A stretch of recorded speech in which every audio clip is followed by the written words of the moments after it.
Okay, we're going to an episode of On the Wrist from Optic Cuff. A really cool strap showcase for you from the brand Divecore. A little about them. They were originally started back in 2020 as Vortex straps, and they are headquartered out of Houston, Texas. Divecore specializes in professional grade rubber dive straps for ISO compliant divers, featuring 2.5 millimeter fat spring bars. Now, in terms of kind of the general background, the Divecore HP is a premium and heavily upgraded version of the original Vortex diving watch strap. The modifications consist of upgrading the material to FKM rubber, the increase in length of both straps from 70 and 120 up to 80 millimeters and 127 millimeters. The design of the straps was heavily improved by switching to curved edges as well as adding vented holes.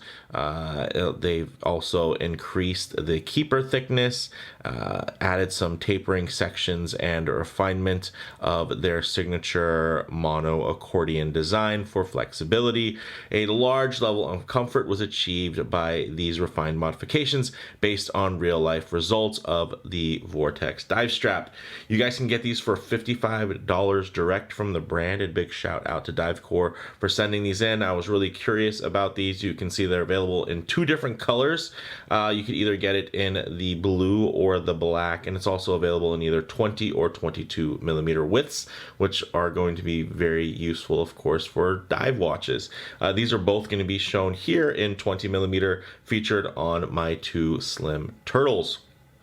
So with all that said, let's go ahead, zoom the camera out, get these pieces in hand, and take a closer look. Okay guys, so something you've probably noticed, these are good looking straps, and they do have, of course, that accordion style, but it's more symmetrical. I don't know if you guys have ever taken the time to look at accordion straps. Typically, they're not always going to be, especially the OEM ones, aren't going to be really symmetrical. They're going to have kind of more folds on one side versus the other. I actually do like that they both, here you're going to see a single wave on both sides. So that little kink does help in terms of when your wrist is going to swell or contract due to the pressures of being underwater. One of the things that really sets this strap apart is going to be, as you can see on the back side here, very large spaces. And this is actually, for this one I swapped out the spring bars to the OEM, and you can see they fit very well and they're seated quite perfectly here in the drilled lug. I don't know if you'll be able to pick that up on camera, versus here I just went ahead and relied on the actual spring bars themselves, and you can see there's just a little bit of wiggle. So that's the nice thing, is because they actually implemented these spring bars, which are quick release spring bars. If I can get the camera to, there we go. The tips are going to be smaller because not all tips are going to be the wide, robust tips of something you'd find on, let's say, a Seiko or Citizen diver with their ISO compliance. A lot of times you're going to find more standardized ones, and this tip will fit in pretty much all of those, but it has the wider, thicker body so that when you are swapping out spring bars, it's easier to go ahead and get the right fit. So you can see here, very simple, slides out, and I like that. And you can see it leaves quite a large cavity there to be able to fit those fat OEM spring bars. And you know, there's not too much science to a good rubber dive strap. Really, the main thing is, of course, going to be, let me just give it a quick little wipe here, is going to be the way that they wear, the level of comfort. And a lot of the comfort is going to be kind of determined by the design here. You can see great ventilation. They give you a lot of holes. I don't think they're expecting anyone's going to tighten all the way down to there, but essentially their normal hole pattern continues. You can see nicely rounded on the edges, which is great for comfort. Nice little wave kind of pattern here for grip and keeping it centered on wrist. Also, you'll notice a little pinhole here on the end and a keeper that is labeled lock. And underneath, you can see there's going to be that corresponding lock. So if we were to put this here, get that going, you're going to have this free keeper which is going to be able to get in there nicely, and then the locking keeper to tuck that tail nicely. So very, very well thought out and well designed from that perspective. And then you can see, of course, that little bump there in terms of the accordion ends for having a little bit of stretch, but also being able to contract again as your wrist may contract. And all of these little ridges and everything are also going to help in terms of keeping the watch stable on your wrist, which I really like. And I think, of course, the aesthetic is very handsome. The holes, the venting, it definitely kind of combines a couple of classic looks without looking like an homage of any of those types of dive straps. And I think the color goes really well. And even here, the blues are tough, right? Because there's so many different shades of blue. I think it still plays off really well. I think there's going to be probably a couple of watches where the blue doesn't match exactly. In this case, it doesn't really have to exactly match. It's just really playing more off the blue seconds hand there on that beautiful glacier textured dial. But this thing is really nice. And, you know, we don't have to wait to cut away to get this on the wrist because we can see how it wears just by doing this. So there you have it. Go ahead, nice and easy. Locks in, everything just kind of finds itself. Nicely signed, fully milled in terms of the hardware, guys. So very nice wide holes and everything. So very cool, I gotta say. Check that out. That looks fantastic. And of course, let's go ahead and move this a little bit here. We'll put that over there. Check this out. On my 7.5-inch wrist, this wears beautifully. Of course, my wrist is a bit round, so you can see it's a bit tall. It's not super flat and wide, but man, that looks fantastic. I don't want to get my wrist too close to the lens here because you're going to get a bit of perspective distortion, but I do want to make sure that you guys are seeing the details here. So what I'll do is I'll keep my wrist nice and low and then just tighten the shot up so you guys can get a bit of a closer, more detailed look while just still keeping that truer aspect ratio. Look how beautifully that sits on the wrist.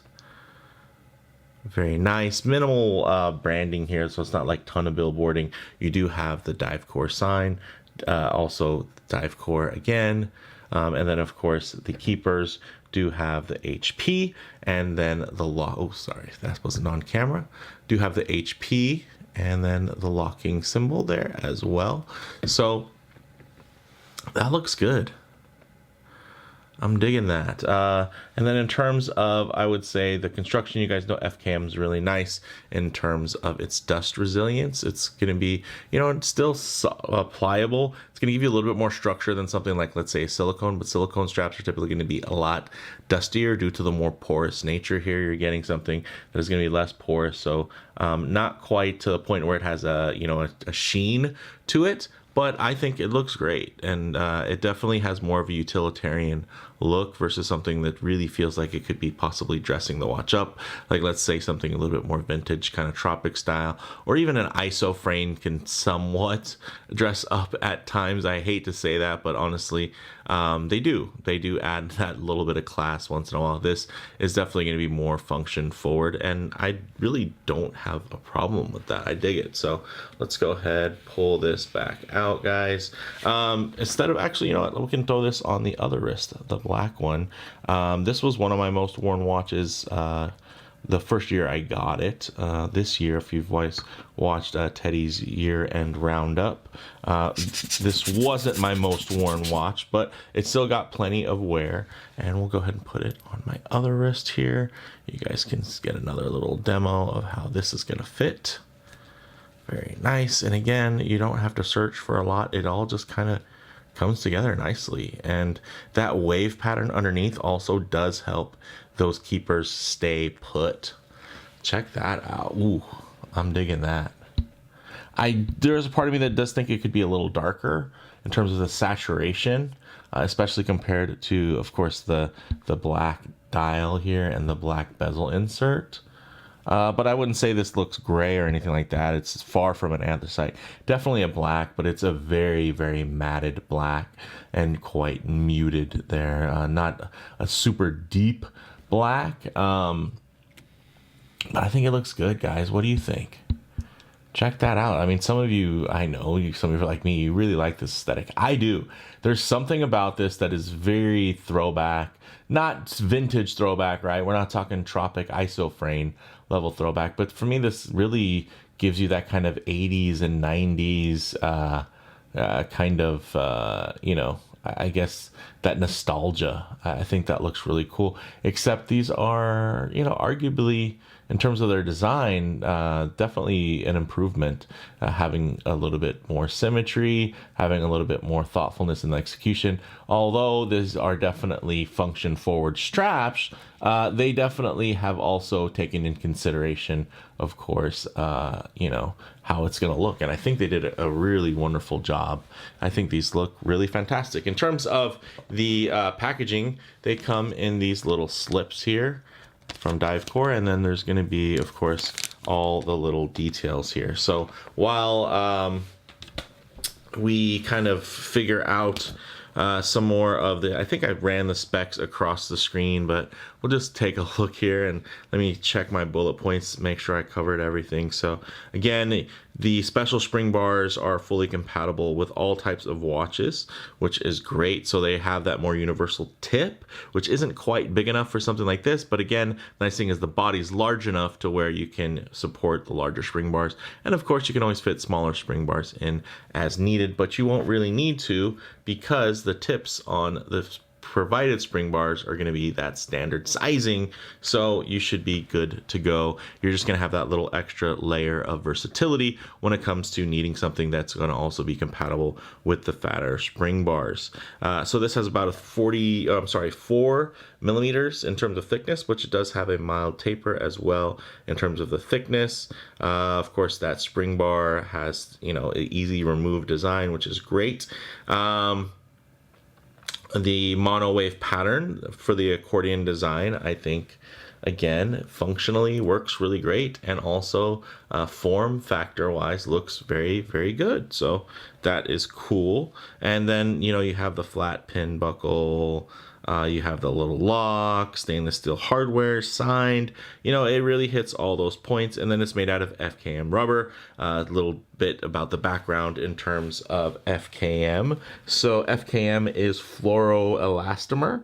And yeah, it's extremely hard wearing rubber compound that is highly resistant to salt, water, aggressive chemicals, and extreme temperatures as low as negative 45 degrees Celsius, or as high as over 300 degrees. So very versatile, and that's why you always hear more and more about this material, FKM rubber. And they're not all created equal.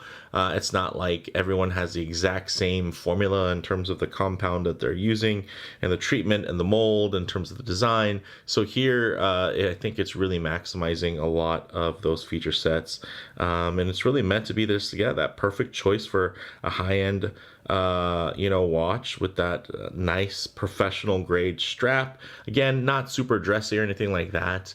But again, these aren't super expensive, 55 bucks. It's not cheap, but it's definitely not something, there's a lot more expensive rubber dive straps out there, especially when you start thinking of some of the more heritage oriented straps. So I think this is a really cool option, guys. Digging it. Clean and classic. So, get into those closing thoughts. Clean and classic, it kind of says it all. You have that dive strap aesthetic that you would expect and that you've seen, but it's at the same time, it's not derivative. This isn't like a knockoff, Seiko accordion. This isn't an homage to the isofrane or to something from, one of the other strap manufacturers out there. This was a really well thought out, well engineered, well designed piece that is very versatile across many types of dive watches. And I did want to use this as an example because I typically keep this on a little bit more of a retro style strap, tropic style.